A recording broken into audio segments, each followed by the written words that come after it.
এই রে, 11:55। রাখছি। হ্যাঁ, ফোনটা। কেন গো, আজ কি আছে তোমাদের বাড়িতে? আমি তো ভুলেই গেছি তোমায় বলতে। বড় জামাইবাবু আর দিদি পরশু লন্ডন থেকে ফিরেছে। ওদের বিবাহবার্ষিকীর সারপ্রাইজ প্ল্যান রেডি করেছি সবাই মিলে। এবার আমার ওদের ঘুম থেকে তোলার দায়িত্ব দেওয়া হয়েছে। আচ্ছা, এসে তোমাকে কল করছি, যদি জেগে থাকো কেমন। ফোনটা রেখে চুপচাপ শুয়ে শুয়ে ভাবছিলাম, সত্যি তাপস কত লাকি, সবার কত আদরের। তাপসদের 51বর্তী পরিবার। ওর বাবা, 2 জেঠু, 1 পিসি, গোটা পরিবার নিয়ে একটা বাড়িতে থাকেন। পরিবারের মোট সদস্য সংখ্যা 30। প্রত্যেকেই খুব আনন্দ করে দিন কাটায়। সব সময় উৎসব যেন লেগে থাকে ওদের বাড়িতে। তাপস বাবা মায়ের একমাত্র ছেলে হলেও দাদা দিদিদের আদর ভালোবাসা থেকে বঞ্চিত হয়নি। ভাই ফোঁটার দিন ওর কপাল ভরে যায় দিদিদের ফোঁটাতে। ও বলে, জানো, আমরা সব দাদা ভাইরা লাইন দিয়ে বসি আর দিদিরা এক এক করে ফোঁটা দেয়। আমি বড় অভাগা, কখনো কাউকে ভাই ফোঁটা দেওয়ার সুযোগ পাইনি। আমি তাপসের গল্পগুলো মন দিয়ে শুনেই আনন্দ অনুভব করি। আজ বোধ হয় ওর বড় জেঠুর বড় মেয়ের বিবাহবার্ষিকী। নিশ্চয় ভীষণ হৈ হৈ করে আনন্দ করছে ওরা। সত্যি, এ আনন্দের ভাগ হয় না। একবার ওর বড়দিকে ভিডিও কলে দেখিয়েছিল তাপস। প্রথমবার কথা শুনেই মনে হয়েছিল কত দিনের চেনা আপনজন। তাপস বলে, আমাদের বাড়ির সবাই এমন, সবাইকে খুব তাড়াতাড়ি আপন করে নেয়। শুনে মনে মনে ভীষণ আনন্দ হয় আমার। চিরকাল 4 দেওয়ালের মধ্য থেকে থেকে হাঁপিয়ে উঠেছিলাম আমি। তারপর আমার জীবনে আলোর মতো আসে তাপস, আমার সব একাকিত্বকে দূর করে দিতে। আমার আর তাপসের পরিবার পুরো আলাদা। আমার বাড়িতে পরিবার বলতে আমি আর মা। তখন আমার বয়স 9। ডিভোর্স হয়ে যায় বাবা মায়ের।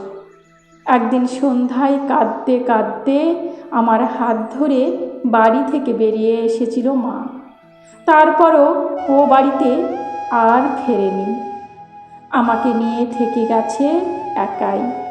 মা গোটা পুরুষ জাতিকেই অপছন্দ করে বলে, মনে হয় তাই সাহস করে মুখ ফুটে বলতে পারিনি কখনো তাপসের কথা। বাবা আমার ভীষণ সাদামাটা, শান্ত, ভালো মানুষ।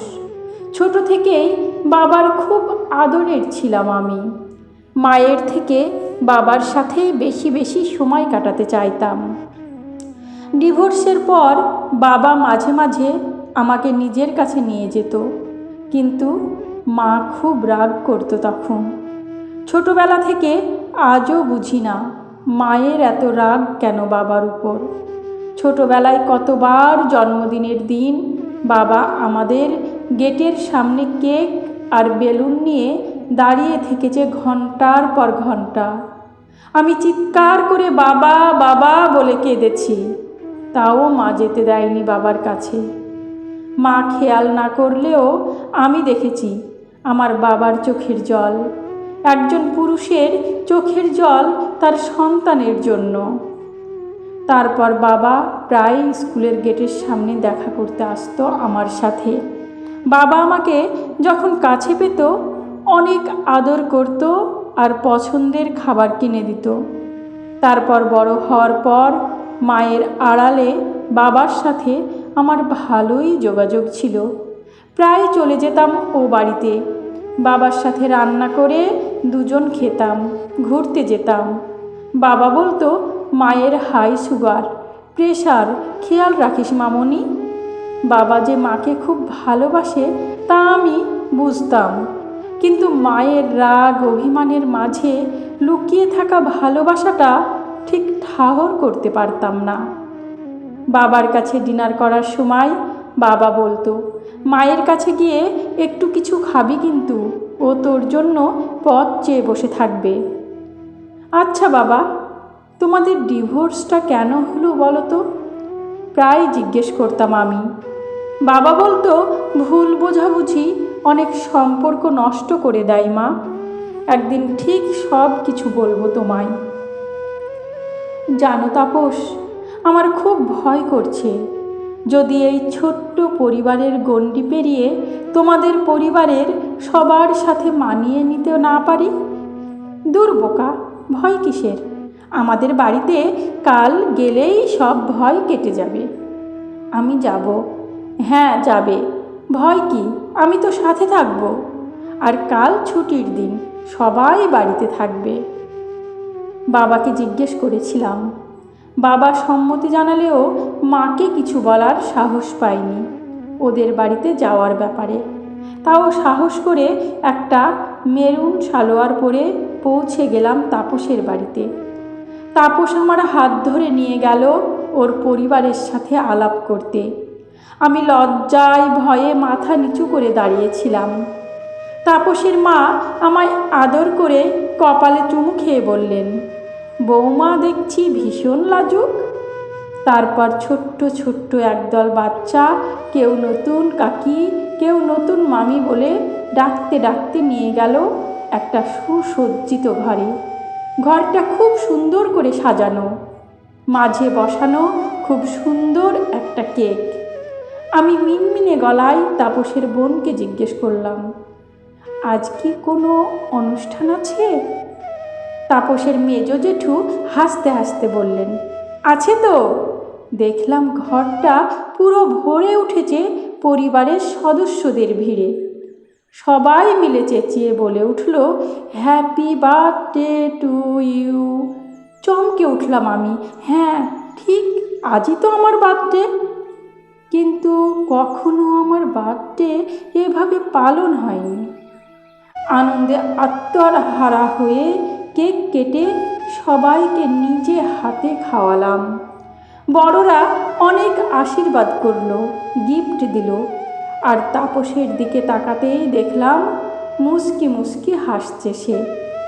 মা আর জেঠিমারা দেখি আমার জন্য খাবার সাজিয়ে রেডি করেছে, 5 রকম ভাজা, রকমারি তরকারি আর পায়েস মিষ্টি দিয়ে। আমি বললাম, না, আমি সবার সাথেই খাবো। তাপস মুস্কি হেসে বলল, বলেছিলাম না। সবার সাথে খেয়ে গল্পের আসর বসল। বড় জেঠু বললেন, বাড়িতে কে কে আছে মা? আমি ভয়ে ভয়ে বললাম, মা আর আমি। বাবা মা আলাদা থাকেন। উনি ব্যাপারটা জানতেন না।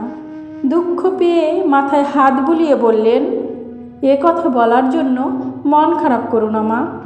একসাথে থাকতে গেলে মনোমালিন্য হয়, তবে সব সময় চেষ্টা করতে হয় সমস্যা সমাধানের। আমরা সবাই তো আছি, তোমার গোটা পরিবার। শুনেছি তুমি ভালো গান গাও, শোনাবে? সানন্দে রাজি হলাম। আমার সাথে যোগ দিল তাপসের বৌদি। খুব মজা করে দিনটা কাটালাম। ফেরার সময় বললাম, যেতে ইচ্ছেই করছে না। বড় জেঠিমা হেসে বললেন, যখন খুশি চলে আসিস, আর যখন তোদের সময় হবে বলবি, তোর বাবা মায়ের সাথে কথা বলে তোকে পার্মানেন্টলি এ বাড়িতে নিয়ে চলে আসব। সেদিন রাতেই মাকে জানালাম তাপসের কথা। অবাক হয়ে দেখলাম মা রাজি হয়ে গেল। বলল, তুমি আমার একমাত্র সন্তান, তুমি যদি সে পরিবারে মানিয়ে নিতে পারো, ভালো থাকো, এর থেকে বেশি কিছু চাই না আমার। ইদানিং মায়ের শরীরটা ভালো যাচ্ছে না। সেদিন রাতে হঠাৎ মা ডাকলো আমায়। ভয় পেয়ে দৌড়ে মায়ের ঘরে গিয়ে দেখি মা ভয়ে কাঁপছে। আমায় দেখে বলল, বাবাকে একটা ফোন করে জিজ্ঞেস করো সে ঠিক আছে নাকি। আমার কথা কিছু বলবে না? ফোনটা লাউডে রাখবে। বাবার ফোনটা বেশ কিছুক্ষণ রিং হবার পর বাবা ফোনটা রিসিভ করে বলল, কিরে মামনি, ঘুমোসনি এত রাতে? তোর মায়ের শরীর ঠিক আছে তো? আমি বললাম, হ্যাঁ বাবা। তুমি কোলেস্টেরলের ওষুধটা নিয়েছো তো? বাবা বলল, হ্যাঁ মামনি, নিয়েছি। অনেক রাত হয়েছে, এখন ঘুমিয়ে পড়ো। ফোনটা রেখে হাঁটু গেড়ে বসে বললাম, মা, তুমি জানতে বাবার সাথে আমি কথা বলি, যোগাযোগ রাখি? মা বলল, হ্যাঁ জানতাম। 1 সপ্তাহের জন্য বাবার সাথে দার্জিলিং থেকে ঘুরিয়েও এসেছি, কলেজ ট্যুরের নাম করে, সেটাও জানি। আর আমি কোথাও যেতে বললে তোর সময় হয় না। দিনে 4-5 বার বাবাকে ভিডিও কল করিস, রেস্টুরেন্টে খেতে যাস। কখনো মায়ের জন্য এতটুকু সময় দিয়েছিস তুই? সত্যি আমার অভিমানী মা যে বড় দুঃখ পেয়েছে বুঝলাম। মাকে জড়িয়ে ধরে বললাম, আমি তোমাদের দুজনকেই অনেক ভালোবাসি মা।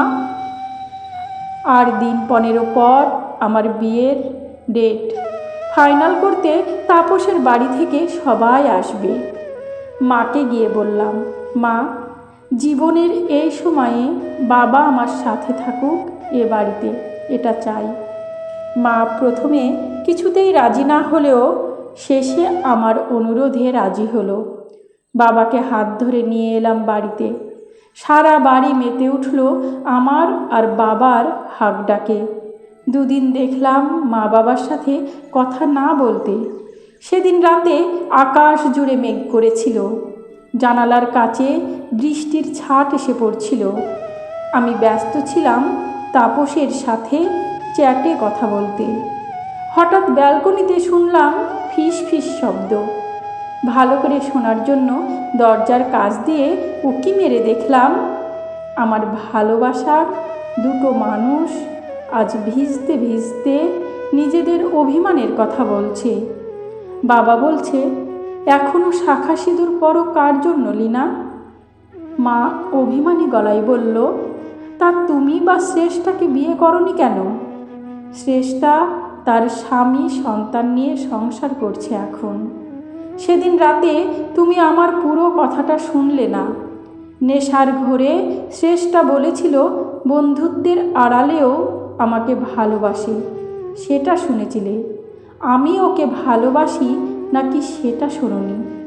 সেটা শুনলে জানতে পারতে এই মানুষটা তার জীবনে প্রেমিকা বা স্ত্রী হিসাবে তোমাকে ছাড়া কাউকে কল্পনা পর্যন্ত করেনি।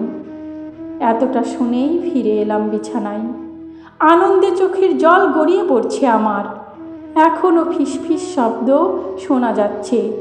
ওদের কথা আবার একবার উঠে গিয়ে দেখলাম 17 বছর পর স্বামী স্ত্রী বৃষ্টিতে ভিজতে ভিজতে কাঁদছে, একে অপরকে আষ্টে পিষ্টে জড়িয়ে ধরে।